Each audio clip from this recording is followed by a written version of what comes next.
Hey boys and girls, this is Mr. Villard, and this is a true book. It's called A True Book, Hippopotamuses, and it's by Melissa Stewart.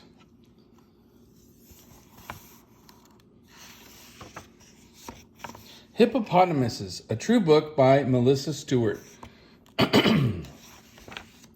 This is the table of contents. It's an important feature in a nonfiction text. It tells you what chapters are in the book or what subjects are in the book and what pages they are on. So the table of contents is very important in a nonfiction book. If you just want to find out maybe about a hippo's appearance, a hippo's body, you would just go to this page, page 23. You don't have to read the whole book. So table of content can be very useful. During the day, hippos stay in the water to keep cool. A hippo's day. A river hippopotamus spends most of its day lounging and snoozing in a shallow water hole. Only its ears, eyes, and nose stick out of the water. The rest of its gigantic body stays underwater, where it is protected from the blazing African sun. If you fell asleep in the water, you might drown. A hippo does not have to worry about that, though. When it takes a nap in water, its body knows what to do. Every few minutes, the hippo automatically rises to the surface and takes a breath. Then the animal sinks again. The hippo does this without even thinking, the way you blink your eyes or sneeze. When a hippo dives underwater, it holds its ears against its head to keep the water out. It also closes its nostrils tight. A hippo can stay underwater for about 5 minutes before it needs a breath of fresh air. So another feature that's important about nonfiction text is that you'll find photos with little captions next to them. This says hippos underwater, and this is a picture of hippos underwater. So one feature we talked about nonfiction text was the table of contents. Another important feature is captions and pictures to help you. Hippos sunning themselves. Sometimes a hippo comes onto shore to graze or warm up in the sun. When a hippo becomes too hot, it does not sweat the way you do. To stay cool, it may wallow in mud. A thick layer of mud also keeps biting insects away from the hippo's skin. When a hippo really heats up, a pink oil oozes out of its skin. This oil keeps the animal's skin moist. A hippo rolling in the mud. And I'll jump back down here. It also so when hippos sweat, it can be pink. It's kind of gross. It also acts as sunscreen. The oil may even help keep cuts and wounds clean so that they do not get infected. At night, a hippo lumbers out of the water. It follows a well-worn trail that leads to its nighttime grazing grounds. Hippos mark these trails with dung. Sometimes these dung heaps can become quite large. Most hippos travel 3 to 6 miles in search of food. For most of the night, a hippo munches noisily on grass and leaves. Sometimes it lies down and takes a short nap. A hippo grabs each mouthful of grass and leaves with its lips.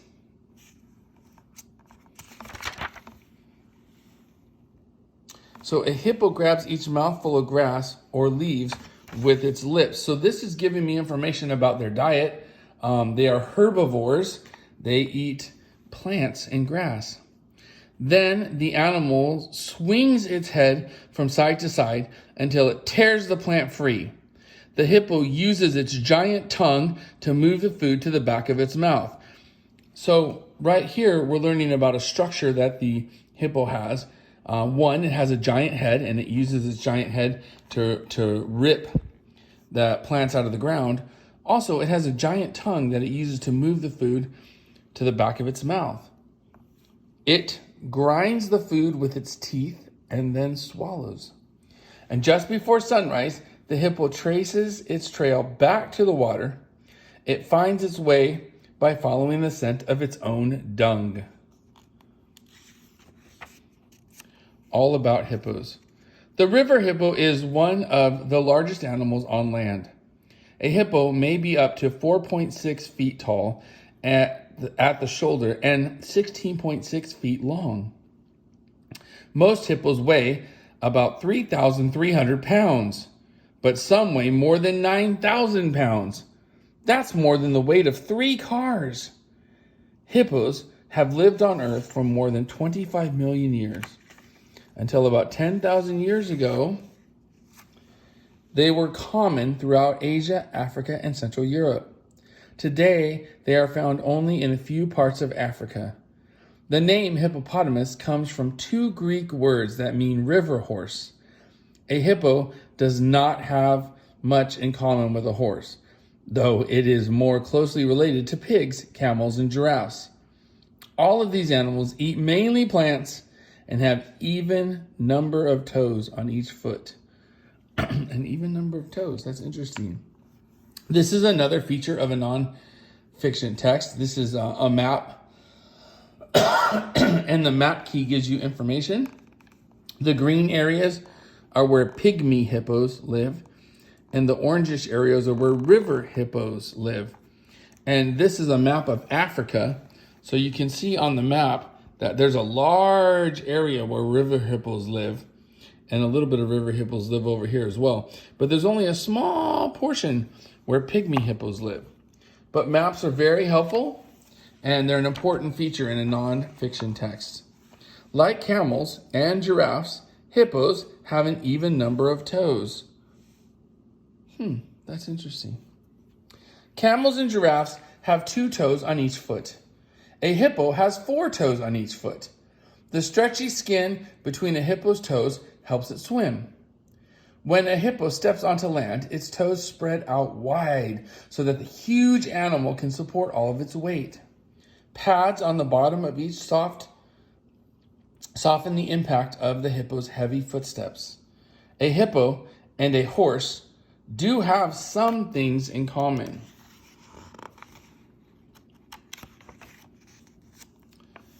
They both belong to a group of animals called mammals. All mammals have a backbone that supports their body and helps them move. They also have lungs and breathe air. Mammals are warm-blooded animals, so their body temperature stays about the same no matter how cold or warm their surroundings are. Baby mammals grow inside their mother's body until they are ready to be born. Then they feed on mother's milk until they are able to eat solid food. All mammals have one more thing in common: hair. You might think a hippo has no hair, but it does have a little hair around its ears and at the end of its tail. A hippo also has whiskers and eyelashes. A hippo's body. A river hippo's large head, barrel-shaped body, and short, heavy legs make it easy to recognize. The thick, wrinkly skin on a hippo's back protects the hippo from enemies. Most animals have eyes on the side of their head. A hippo's eyes are on top of its head, as are its ears and nostrils. A hippo can keep most of its head underwater and still see, hear, and breathe. When you grow up, you will have about 32 teeth in your mouth. An adult hippo has about 42 teeth. It has 4 long curved teeth in front. On each side of these are 2 tusk-like canine teeth. The hippo uses these teeth during fights with other hippos. It uses its back teeth to eat. This says pygmy hippos. The river hippo has a smaller cousin called the pygmy hippo. The pygmy hippo is very rare and shy. It lives deep in the rainforest and swamps of West Africa and eats leaves, stems, roots, and fallen fruits. The pygmy hippo is about the same size as a large hog. It has a dark back and grayish yellow or cream belly. It spends more time on land than the river hippo. That is why its body looks different. The pygmy hippo's head is rounder and its eyes are on the side of its head. This allows the hippo to see ahead and the sides as it wanders through the forest. Also, its legs are longer and thinner than those on the river hippo, and its feet are smaller. Its toes have sharp nails and there is no skin between them. Hippo battles. Most river hippos live in herds of 10 to 15 animals. Some hippo herds have as many as 100 members. Male hippos, or bulls, mark their territories with dung. As a bull produces dung, it rapidly flips its tail back and forth. This scatters the droppings and the bull's scent for several yards. Most of the time, hippos are peaceful animals, but when one male enters the territory of another male, there may be trouble. When a bull spots an intruder, he opens his mouth as wide as he can and shows his long, sharp teeth. The intruder usually retreats, and peace is restored. Sometimes, though, the intruder opens its mouth wide, returning the threat. Then the hippos growl, honk, roar, snort, and charge with their mouths open. If they're in the water, they may toss water at or bite each other. If they are on land, each bull slashes at the other's front legs. The fight may last for hours, and sometimes one hippo is killed. If you look at the skin of an adult male hippo, you will probably see scars from his battle wounds. A hippo's life. When it is time for a female hippo to give birth, she leaves the herd and goes to a quiet place. A baby hippo is usually born underwater. It must rise to the surface to take its first breath. A hippo calf can walk a few hours after it's born and quickly learns to swim and run. A newborn hippo weighs from 55 to 120 pounds. Feeding on mother's milk, the calf gains about 10 pounds a day. After about 4 months, the young hippo begins to eat plants. Around the time it is 8 months old, the hippo stops nursing. When the calf is a few weeks old, its mother returns to the herd and the baby joins other calves in the nursery. The young hippos enjoy playing with one another. They have mock battles, roll around in the water, and play hide and seek. 1 or 2 females watch all the young in the nursery so that the mothers can rest and feed. The babysitters protect the cows from lions, hyenas, and crocodiles. They also watch for male hippos that might accidentally step on a little calf. Outside the nursery, a calf stays close to its mother. It may climb onto her back for a rest, or just because it's fun to jump off. Oh, he's so cute. A female usually gives birth to only 1 baby at a time, but up to 4 calves may live with her. When the hippo family grazes, the young form a single line behind their mother.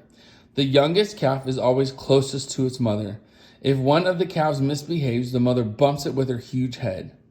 Hippos are ready to have young of their own when they are a few years old, but many don't mate until they are older. Hippos usually mate in the water with a lot of noise and splashing. At the end of the dry season, when the baby is born 8 months later, it is in the middle of the wet season, and there's plenty of food. In danger and dangerous. Like other large African animals, hippos are now in danger. Only about 157,000 river hippos and just 2,000 pygmy hippos are alive today. In the past, people killed river hippos for their tusks, teeth, and their skins. Pygmy hippos were killed for food. Today, most hippos live in national parks where they are protected from hunters. Hippos seem big and bulky, but they are strong and can move fast. This makes them a threat to humans. If a person gets between a hippo and the water, or between a mother and a calf, the animal will attack. A hippo can outrun a person on land and outswim a person in the water. A person has little chance of escaping from an angry hippo. Hippos kill about 300 people every year. Like all animals, hippos are an important part of our world. We must work to save them. We must also be careful of them. They can be fierce animals, so it's best to watch and enjoy them from a distance. To find out more, these are books that you can look at, and these are websites that you can go to if you want to learn more about hippos. This is the glossary. It is an important feature in a nonfiction text. It tells you words that are in the book that are important and then gives you definitions for what they mean. A bull is the name for the male of some kinds of mammals, including hippos. A calf, it's the name for the young of some kinds of mammals, including hippos. Canine teeth, pointed teeth near the front of a hippo's mouth. Dung, animal droppings. Intruder, unwelcome visitor. Mammal, warm-blooded animal that has a backbone and hair and feeds its young with mother's milk. Mock, not real, done as part of play. Nursery, area where young hippos stay so that females can protect them from danger. Territory, area where an animal lives, hunts, mates, and raises young. Warm-blooded, maintaining a body temperature that stays about the same whatever the surroundings are. And this is another important feature of nonfiction text. It's the index. So if you wanted to find information, you can look at these words in the index, and next to each word is the page that that word is located on. So if I wanted to find out about a hippo's calves, I could look on page 21, 33, 34, 35, 36, 37, 38, 39, and 42. If I wanted to learn about hippos fighting, that's on page 26, 30, 31, and 32. So the index is very important because if you just need to get a little bit of information and you don't want to read the whole book, and you couldn't find what you needed in your table of contents up here in the front, then you could go to your index and you could look for words in your index, and it can tell you where to look in your book. This has been a true book, Hippopotamuses by Melissa Stewart. I hope you enjoyed it.